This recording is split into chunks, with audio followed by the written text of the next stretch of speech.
Hey, what's up, ma gang de jaseux amateurs de cinéma? Johnny le jaseux est de retour avec un autre épisode. Il me semble que le micro est comme proche. Avec un autre épisode de Jason Ciné. La semaine passée, si que vous êtes un fan amateur de Jason Ciné, vous avez peut-être été comme là, qu'est-ce qui se passe? Il n'y a même pas d'épisode. Ouais. Retour au travail, retour à l'école, meeting à Halifax, pas beaucoup de sorties cinéma qui valaient la peine.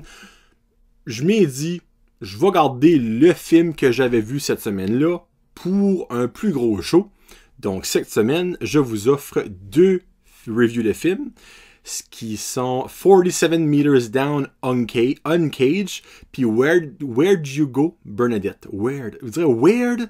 En anglais, j'ai toujours de la misère à dire ça. Where'd You Go Bernadette? En plus de parler de la bande-annonce du film Joker avec Joaquin Phoenix. Mais avant ça, une petite nouvelle tristounette. Je suis prêt à dire ça comme ça, là. L'acteur qui interprétait Willy Wonka, pas Johnny Depp, Willy Wonka dans les années... boy. Je sais pas, le premier Willy Wonka, je m'excuse, l'année me revient pas, là, est décédé. Puis là, je cherche son nom. Je l'avais écrit pourtant. Et là, je m'excuse. Là. Je l'avais écrit, mais il est comme plus dans mes notes. Là. Mon petit garçon a probablement eu du fun puis il a tout délité mes affaires. So, Willy Wonka. Gene Wilder. Puis ça donne que ce gars-là est encore populaire à cause que il fait souvent partie d'un meme. Il est comme ça, là. Pour le monde qui écoute vidéo, il est comme à côté. Puis il est comme, tell me more about that. Vous probablement vous voyez ce que je veux dire, là. Puis pour ceux et celles mais qui écoutent vidéo, je vais vous montrer une petite photo vite faite. Donc, c'est le monsieur ici. Donc, Gene Wilder, qui est l'original Willy Wonka, est décédé. À l'âge de... Il était pas jeune. À l'âge de... Exactement... Ah, ils n'ont même pas quoi updater ça. 83. 83 ans. Bon, on commence ça avec Where'd You Go Bernadette. Ça, c'est la bande-annonce. Et ceci est ma note. Un 3.5 jaseux sur 5. Oui, oui, oui, oui, oui, oui. 3.5 jaseux sur 5. Je vous mentirai pas. Je voulais pas vraiment voir le film. Puis là, vous vous dites comme, ben, pourquoi t'étais le voir? Ben, ça a donné que le petit était parti chez mes parents. Puis ben, ma femme était comme, on va-tu au cinéma? Puis je suis comme, ben, tu peux regarder ce qu'il joue. J'ai comme déjà vu pas mal tout, sauf 2 films. Qui étaient ça, puis The Art of Racing in the Rain. Un film de chien. Je déteste les films de chiens. C'est ça que j'allais dire là-dessus. Donc, on a été voir Where'd You Go Bernadette. OK. Premièrement, Cate Blanchett, sublime dans le film, acting incroyable. Moi, j'ai rien à dire. OK, elle mérite peut-être pas un... Ben, peut-être une mention aux Oscars, peut-être pas un Oscar, là, mais elle mérite définitivement de se faire féliciter pour ce film-là. Mais pour le reste du cast, OK, ben, il y a quand même Kristen Wiig qui est comme drôle-ish là-dedans. Elle fait comme la voisine super riche puis super chiante, on va dire. Mais Billy Crudup, et là je m'excuse si je fuck up son nom, Billy Crudup ou Crudup, qui est l'homme à Bernadette là-dedans.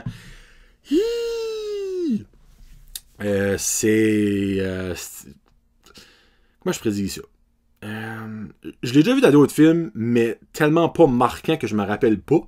Mais reste que c'est quand même un acteur connu, là, on va dire, c'est pas un acteur de série C. Là, disons que son range émotif d'acting est pas vorgeux. Comme que ce soit drôle, stressant, triste, frustrant, il y a tout le temps la même face. Il y a tout le temps l'air d'avoir un petit smile cocky du coin de la bouche. Puis moi, ça m'énerve, ça. Tiffany Haddish, que je vous ai dit une couple d'épisodes passés, c'est un petit peu le même. Je trouve que son range est comme minime. Mais lui, son range, dans mon livre à moi, était pas dans ce film-là, mais il était là, puis j'ai comme pas aimé ça.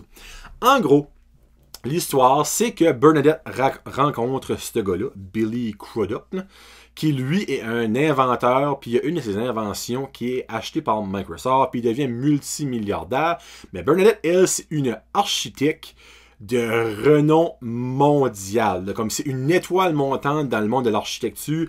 Elle a gagné des prix puis tout ça, comme elle est comme super là, dans l'architecture. Puis ben, ils déménagent à Seattle, elle puis son homme, puis elle arrête de travailler. Puis ben, basically, elle tombe dans ce qui va genre de devenir une dépression / démence / finalement, c'est même pas ça que c'est.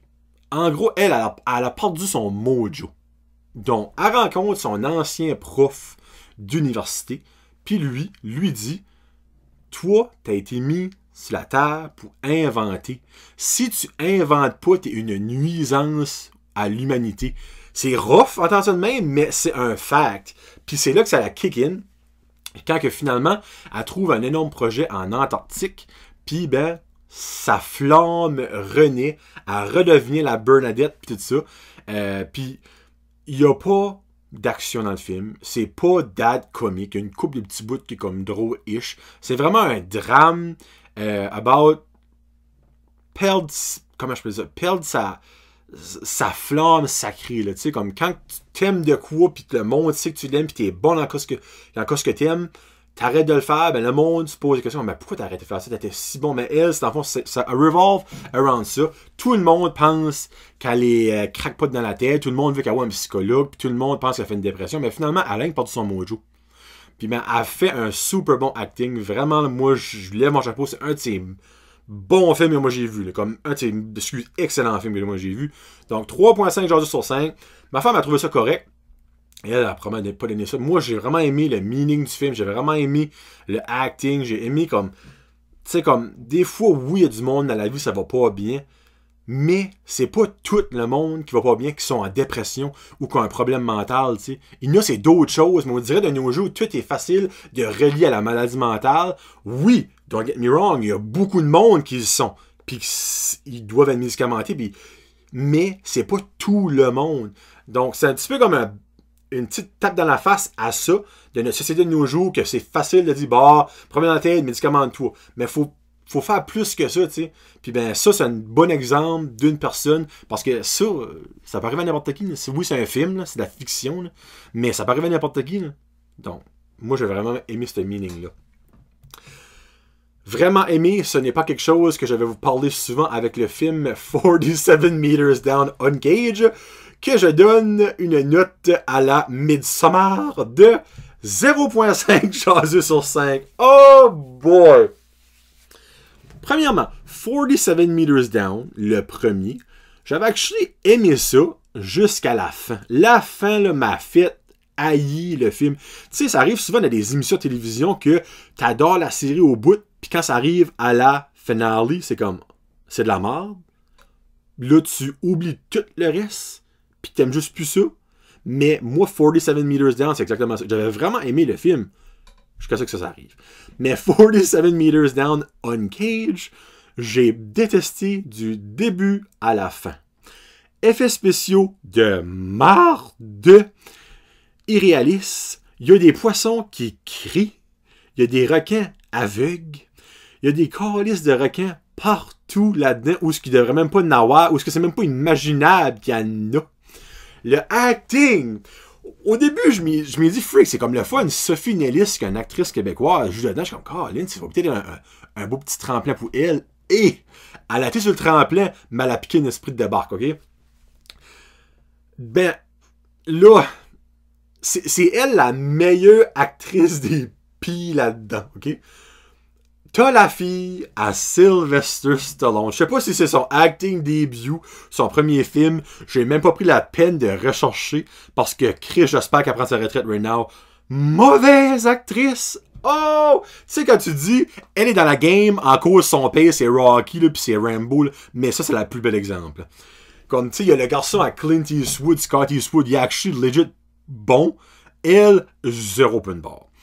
L'histoire, basically, c'est ces filles-là s'en vont dans le plein milieu de la Christie de forêt, puis disons à personne, évidemment, où il n'y a aucun signal satellite, il n'y a personne qui sait qu'ils sont là.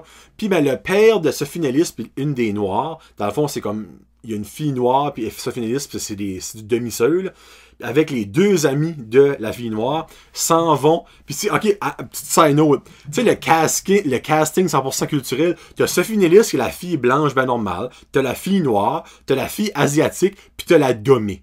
Ok? T'as vraiment le casting parfait comme du multiculturaliste. Puis ok, oui, il y avait peut-être pas de lesbienne là-dedans, mais gars, non, il y avait peut-être une des lesbiennes, puis j'ai pas pogné ça dans le film, là. Mais en tout cas, une petite side note.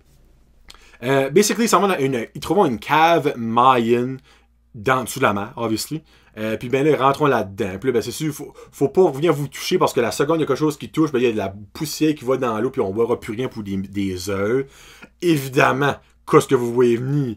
Il encroche une statue mayenne, ça tombe à terre, la poussière de tous les bords, tous les côtés. Mais le petit hic, ils ont eu peur avant de faire tomber la statue mayenne, mais il a eu peur d'un poisson qui a fait un cri en dessous de l'eau. Là, j'étais comme, waouh, ça commence bien, ça. Après ça, ben là, évidemment, son stock là-dedans. Finalement, ben, les deux workers avec son pace, on a une des autres sections de cette cave-là. Ben, les deux amis à son pace se font manger par le requin de façon innocente. Là, finalement, ils trouvent son pace, puis là, il y a soudon dans une espèce comme de petite gorge que tout autour, il ne peut pas monter, basically. Les murs sont faits en angle. Il reste ton stock là-dedans, je sais pas comment longtemps. Oh mon doux de mist. Il n'y a aucun bout que j'ai eu comme des sauts. C'est mal fait. Ça n'a pas de bon sens. C'est mal fait. C'est stupide. Écoutez-les pas. Point à la ligne. Point à la ligne. Allez pas voir ça au cinéma. Prenez même pas le temps d'écouter ça sur Netflix. Louez pas ça. Juste laissez ça aller dans la bine à 5$ au Walmart. Puis que ça disparaît au plus vite. That's about it. Ça que c'est. Tiens, paf, on change ça de là. Retournons nos moutons. Là, je vous parle de la bande-annonce de Joker qui va sortir le 4 octobre dans un petit peu moins qu'un mois. Avec Joaquin Phoenix, il y a Robert De Niro, pareil là-dedans, digne de mention. En gros, c'est l'histoire de comment Joker est devenu Joker. Mais là, il y a une petite twist. Ce n'est pas un comic book movie. C'est pas un film à la DC, à la Marvel, ok? Ce n'est pas un film de super-héros. Dans le fond, c'est un plus gros meaning de société que le Joker apporte. Ok, oui, Joaquin Phoenix est le Joker dans le film. C'est Arthur... qu'est-ce que c'est son nom à quoi, Joker? On ne s'est pas habitué de dire son vrai nom, là. Arthur Fleck. Je savais pas que lui était là-dedans. Mark Maron. En gros, c'est... Ben, dans le fond, c'est Arthur Fleck, c'est un malade mental. Ben, lui, on peut carrément dire ça que c'est. Mais il n'y a jamais l'aide nécessaire, puis tout ça. Puis, ben, évidemment, là, il se fait battre, puis tout ça. Puis, il devient Joker. Les critiques sont malades, là, comme dans le bon sens. Le film a déjà gagné des prix. C'est même pas encore sorti. Ok, il s'est déjà sorti comme en pre-visionnement pour les critiques puis pour les journalistes et tout ça. Là. Ça a déjà gagné des prix, ma grande foi de Saint-Ciel. Sur Rotten Tomatoes, c'est Certified Fresh déjà. Sur IMDb, c'est le film comic book, je le mets en parenthèse, là, parce que on s'entend, ça reste dans l'univers des comics. 9.6 sur 10.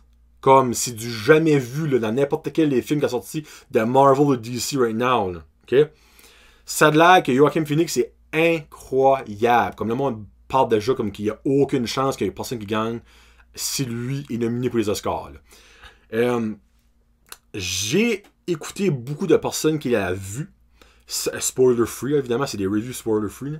Quand ça finit, tu adores ou tu détestes. Il n'y a pas de milieu. Ils ont tout dit ça. Je n'ai écouté 5. Ils ont tout dit ça.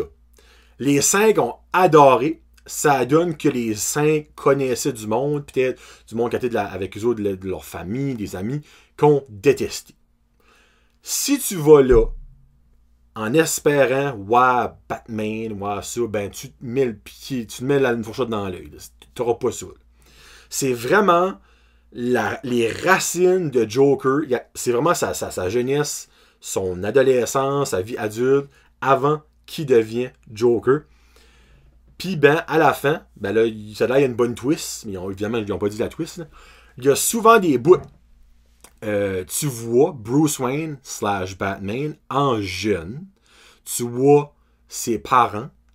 Mais, de quoi ce qu'ils m'ont dit, puis de quoi ce que j'ai pu entendre, ça n'a aucun rapport à ça. Donc, le 4 octobre, c'est un des films que je peux sortir de voir dans les prochains mois. Là. Pour vrai, ben, avant Noël, parce que le Noël de Star Wars. Donc, j'espère que cet épisode-là vous a plu. C'est fini ça sec de même. Puis, ben, là, c'est comme que je vous avais déjà dit, je sais pas s'il va y avoir des shows à chaque semaine. Là, je vais aller voir It Chapter 2 cette semaine. Je vais peut-être attendre, peut-être en faire 1 ou 2 semaines pour avoir plus de jus, plus de viande sur l'os. Laissez-moi savoir ce que vous en pensez. Donc, bon cinéma tout le monde. C'est John le Jaseux pour Genre Ciné, Brand Podcast. Peace out, #Jasit.